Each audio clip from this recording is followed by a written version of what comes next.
Here are a few of the most interesting rappers out there. Number 10. Oxxxymiron.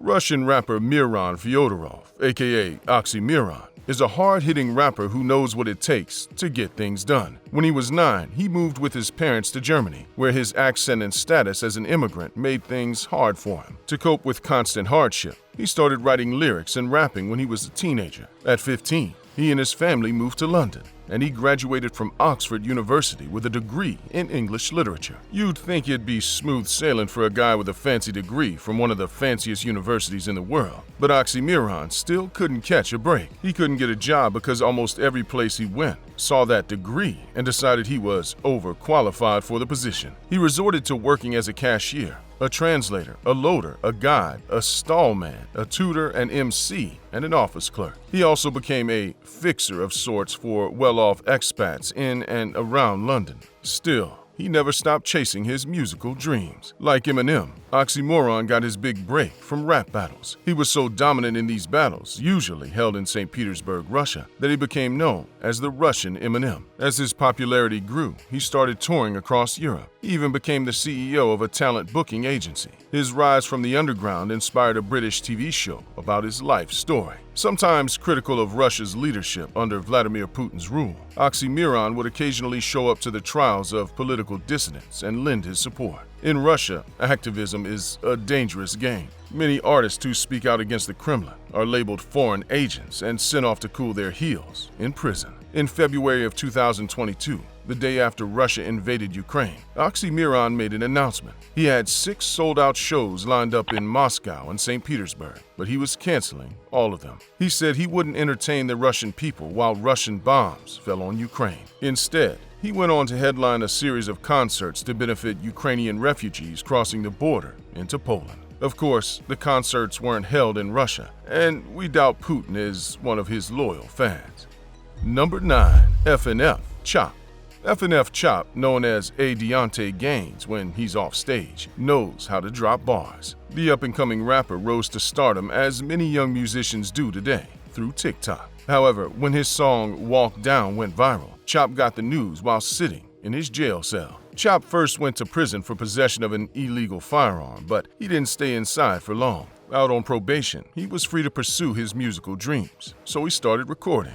And he smoked a little weed. Probation officers don't take too kindly to their parolees smoking weed, so they picked him up and sent him back to prison to serve out the rest of his sentence. Back inside, Chop caught COVID twice and continued writing lyrics, calling his manager and rapping to him every day. He posted a video of his song, Walk Down, from the inside and hoped for the best. Unbelievably, the best started to happen. The song exploded on TikTok. He saw thousands of videos set to the track, and millions of people heard it. Days later, Chop was fielding calls from major record labels. FNF Chop was living the dream. Sort of. While kids on TikTok danced to his viral song, he waited patiently for someone to open his cell. Finally, in December 2021, Chop got out of jail and quickly hit the recording studio. Number 8. Fast Money Ash. Gabriel Molina and his friend Frayluis Henriquez had a little scam going. Gabriel worked as a concierge at a fancy building in New York's Upper West Side, where he was responsible for collecting the rent checks and sending them to the bank. That was all a regular part of his job. However, before he sent them out, he snapped a quick picture and sent the photos to Frayluis, who forged new checks with the real information. It's one thing to forge a check. It's another altogether to deposit it and get money out without giving yourself away. So the duo turned to another friend, Ashley Batista, aka Young Ash. Young Ash was an up-and-coming young rapper with a huge social media following and over 1 million plays of her song, Bababa. They recruited Ash to create posts for her bottomless pool of Instagram followers. Their scheme worked for a while. Ash posted images of herself posing with piles of cash and asked anyone who wanted to make some fast money to hit her up. She even said it wasn't a scam. Once someone took the bait, the scammers jumped into action. First, they sent someone over to collect the victim's ATM card. Then they deposit the fake checks into the victim's account, withdraw the money, and return the card. Of course, people tend to notice when money disappears from their accounts from checks they didn't write, so the scam only lasted 2 months before Young Ash, Molina Henriquez, and 3 others got arrested. Still, the gang made off with $62,000 before the jig was up. Maybe Young Ash just needed some fast cash to pay for studio time, Maybe she needed it for the likes. Either way, she finally made headlines. Just not how she was hoping to. Number 7. Criolo. Brazilian rapper Criolo isn't just in it for fame and money. Born to migrant parents in the megacity of Sao Paulo, Criolo had a rough childhood. Like the greatest rappers, Criolo started writing music as a way to cope with the world around him at a very young age. There will always be plenty of poverty in a city of 12 million people like Sao Paulo. Criolo experienced that firsthand when his family moved to one of the city's favelas. Their ultra-packed neighborhoods filled with people at the bottom end of society. Today, Criolo uses his talent and voice to call attention to the reality of Brazil's poorest class. He found that rapping is the best way to address the tension and social issues that plague his society. Number 6. TIMATI. Imagine a cross between Vladimir Putin, Vin Diesel, and Drake. Got a picture in your head? Good. It probably looks something like Russian rapper TIMATI. TIMATI started on the Russian equivalent of America's Got Talent, a show called Factory of Stars. As time went on, he gave up the clean singer look, covered himself with tattoos, and tried to pass himself off as a hardcore rapper. His track, Welcome to St. Tropez, became a massive hit, with over 174 million views on YouTube.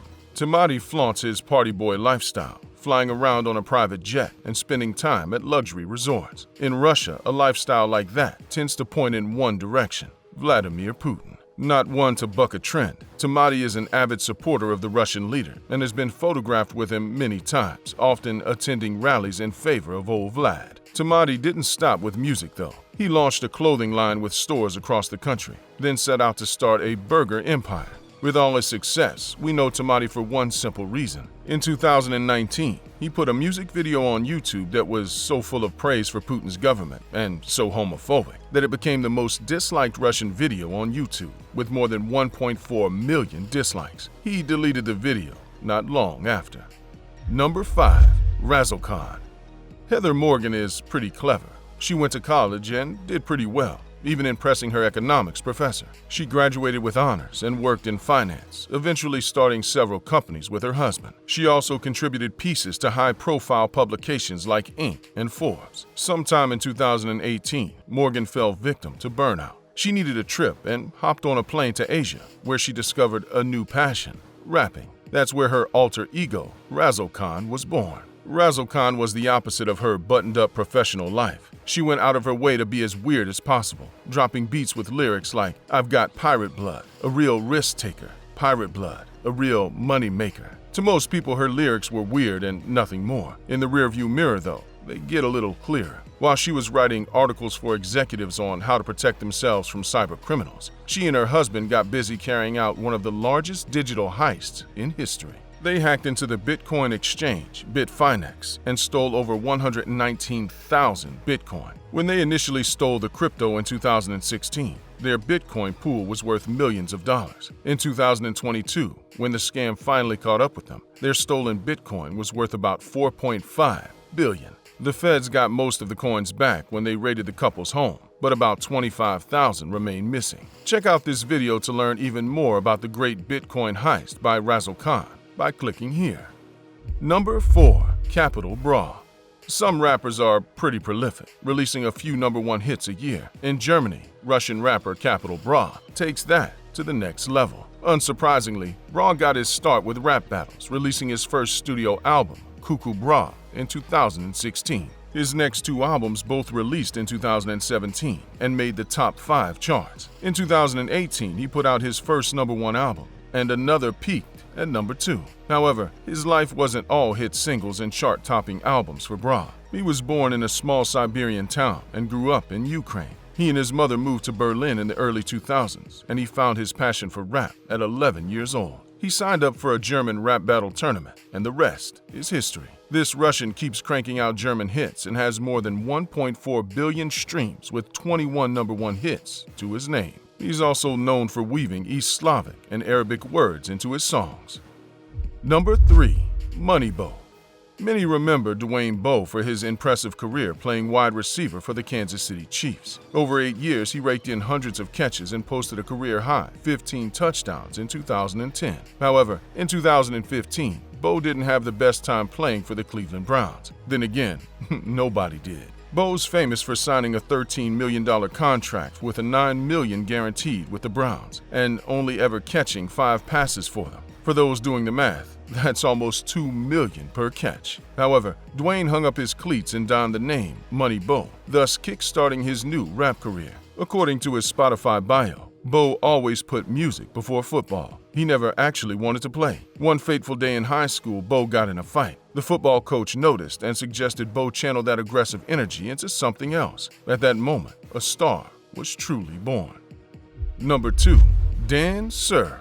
Mexican rapper Dan Sir gave new meaning to the name Goldilocks. However, instead of dyeing his hair like everybody else, he took it one step further. He had golden hair surgically implanted in his head. This rapper and reggaeton star shared the news with his over 4.3 million followers on TikTok and made waves. He claims to be the first rapper to have gold hair implanted in human history.